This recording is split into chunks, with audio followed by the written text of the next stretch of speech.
What's up, people? I am back. I wanted to do this yesterday, but I couldn't. But I'll do it now. But the plan is I'm reviewing Final Destination 5, and then later Escape Plan 3, and the Halloween Ends trailer dropped yesterday. I initially wanted to react to it, but I just couldn't at the moment. So what I'm gonna do is later today. I probably will actually do that first at some point tonight, and then a little bit later, we'll be reviewing Escape Plan 3. And then tomorrow, Villains I Love. And then I'll do a review Frankenfish. And then I'm also going to review Underworld. So I got 3 reviews tomorrow.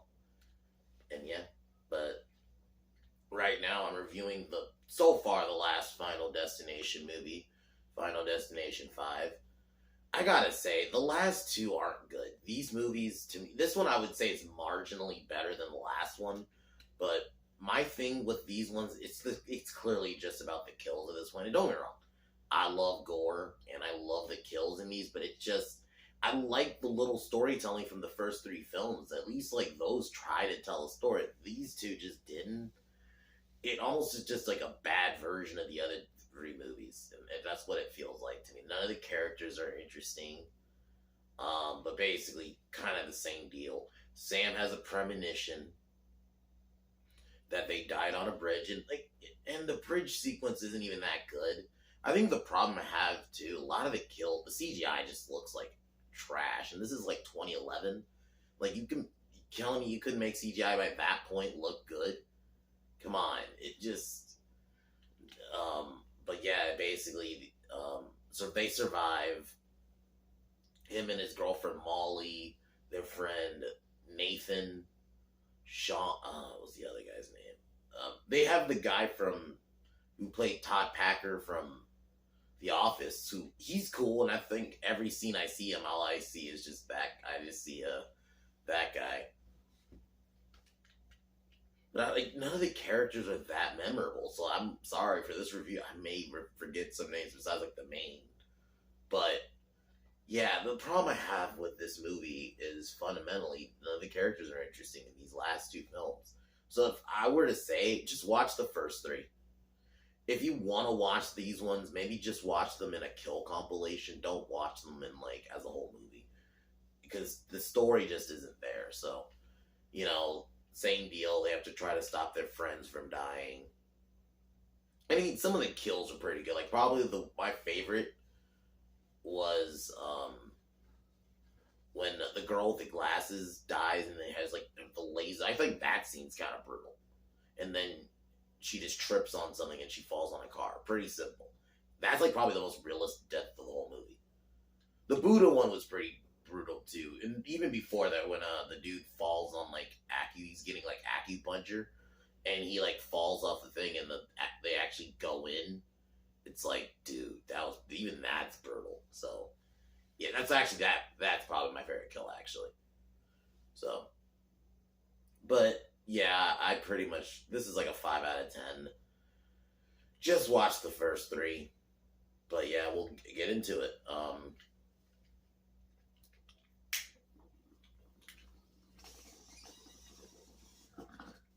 I'll give probably the best scene is the ending, where it's pretty much confirmed. I guess it's supposed to be a prequel to the first movie, actually, because there's a scene where they get on Sam and I think is the main character's name, and his girlfriend Molly get on flight 180, and that was the flight that crashed from the first movie. You even see the 2 dudes who were actually fighting, if you remember, on the plane from the first movie. You actually see them, and actually, not gonna lie, they got good lookalikes to play the part, doing it well enough. So I would say maybe just watch this scene, that scene, and that's it. Don't watch the whole movie. It's not good.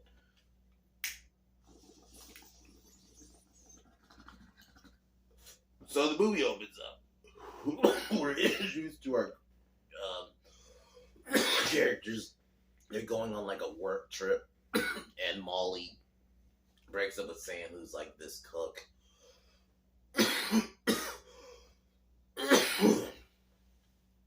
And they're getting ready to go on a work trip, so they go on the bus. And yeah, Sam starts having premonitions, previous movies that when they get on the bridge, it starts collapsing. So we get the scenario where it collapses, and I mean, it was it was still well done. I think in general, the openings, I'll admit, they do get them right for the most part. Like they're still pretty brutal. Like the gymnast girl, which I'll admit that kill's actually pretty brutal too. Um, gets impaled on a boat, top of like a sailboat, and so there's still some good kills. So Molly gets saved, but then he gets out of the premonition. Then he gets everyone off the bus, and then the boat the bridge collapses. Then we get introduced to Jim, to the detective. I think his name's Jim. And I'm gonna be honest, this character was annoying. It just, to me, it was a bad retread of the first movie, because it's like the first movie had a detective. At least in that, the detective was actually adding to the plot, and it made sense. He's just kind of pops up randomly whenever. Like he'll just randomly pop up. He doesn't actually do anything of substance. So he just will just randomly show up, and yeah, they even do the whole he suspects them of doing it. And I ask him like, how did you know it was gonna happen and all this stuff? And it was just, we did this in the first one, even though I know this is supposed to be a prequel. But do we need to do this again? The first one already did this and did it better. So okay, after that, he's a chef, so like his job clearly is a death trap. I think the next person, they visit the funeral. Like, I will say the last two Final Destinations, the big problem I have is they do just kind of rehash the same beats. I mean, they all go to a funeral after, they even have like a big like meeting of the people who survived, and then they go to like the funeral after. It's like the same story beats. I'll admit though, the big plus, we do get to see Tony Todd again. He comes back a couple of scenes, and I'll just jump ahead that basically he admits this time around that they have to keep their life going. You basically have to kill somebody that didn't deserve it. So that's what they're going with, and I get it. At least it's something kind of new to add to it. I think they could have.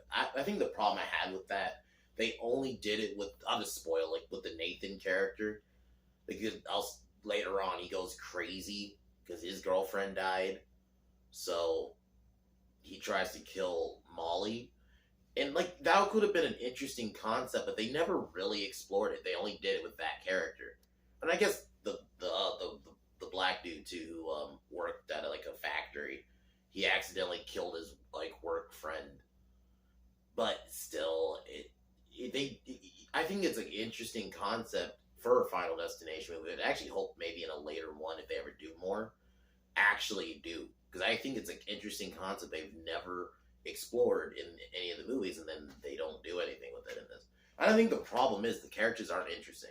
Yeah, I like the actor who plays Todd Packard, but all I see him as is just Todd Packard in Final Destination. That's all.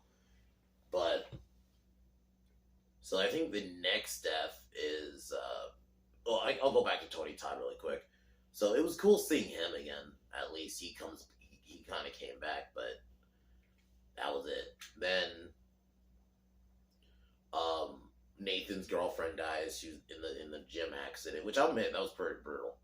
In a freak accident, because another gymnast, like a nail fell off off an air conditioner, off a fan, like a ceiling fan, and it fell on on the gym beam, and the girl stepped on it, and then she accidentally like fell on like the salt or whatever like the thing they put on her hands, and gets blinded, and she basically flings off a thing and kills herself and gets killed.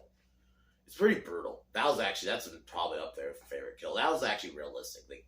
So there's a couple realistic ones, but like I said, the characters still just not that in. Just like the second movie I'll even go to. The scene where they tie it all together is done so perfectly. Even in the third one, I like those scenes where all the characters come together and about dealing with their potential death. I like that aspect of the movies. The first one did it. The second one did it. They don't do that in this one. Then the next to die is like the pervy boss or secondary boss who like all he does is just literally hit on chicks. That's all he does. goes to a like a massage parlor. Um, this he ends up getting acupuncture, but freak accident causes the table to break. He falls, gets impaled with the nails. They don't kill him, but that was pretty brutal. I'm not gonna lie. Like they were in like his head, and it was like oof.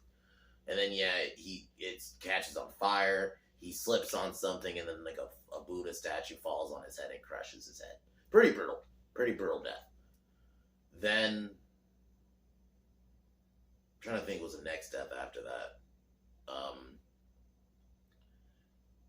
Then they have like the group has a work party. Nathan freaks out because of his girlfriends. They like really try to have you care about these characters, but I don't. And so I'm gonna jump ahead a bit. So later, the dude who works at the factory is having an argument with the guy. He had an argument with him earlier in the film. Get into it, he accidentally slips off the thing and pushes the guy off, and the guy accidentally falls and gets impaled on a hook. Pretty brutal. That was actually pretty brutal too. Pretty brutal death. So that was pretty much at the point where they do introduce the whole kill someone innocent concept. I really would have liked them to explore that. I think that's a really interesting, neat concept, especially for a movie like this. I think, and it's a concept that actually makes sense. You know, oh, maybe kill somebody else to stop potentially. Maybe it keeps you potentially alive longer. But they don't really explore it because the directors don't care. Whoever directed this, they clearly didn't care. Still, these last two Final Destinations are just about the kills. There's a way you can actually do both, and they clearly didn't master it. So their friend Olivia, okay, that was the girl, the glasses name, Olivia. She's getting like laser eye surgery, and then a doctor leaves, which that wouldn't happen in real life.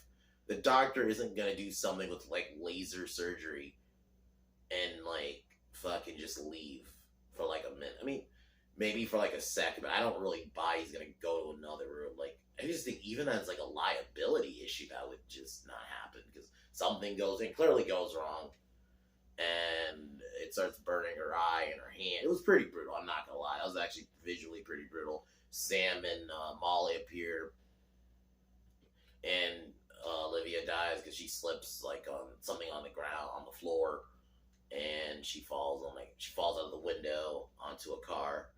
Pretty gnarly death. So like I think some of the deaths work in this movie. After that, the detective kind of basically tells Sam and Molly, like, yeah, they're off the hook. Sam sets up before that, I think Sam nearly dies at his job, then sets up a date with Molly.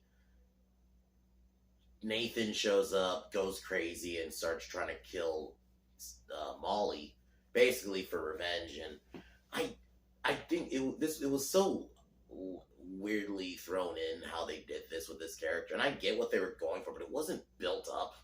Like, if they were gonna go this angle, they should have built it up more. There was like get it. There was the one scene where he throws like a glass, because they were drinking like shots, and he threw like a glass or whatever at the wall or whatever. But it's like that's not it. Just because he I don't know. It didn't. They should have set it up more. I'm at least they try to change up the final act a smidge, so I'll give them that. I'm so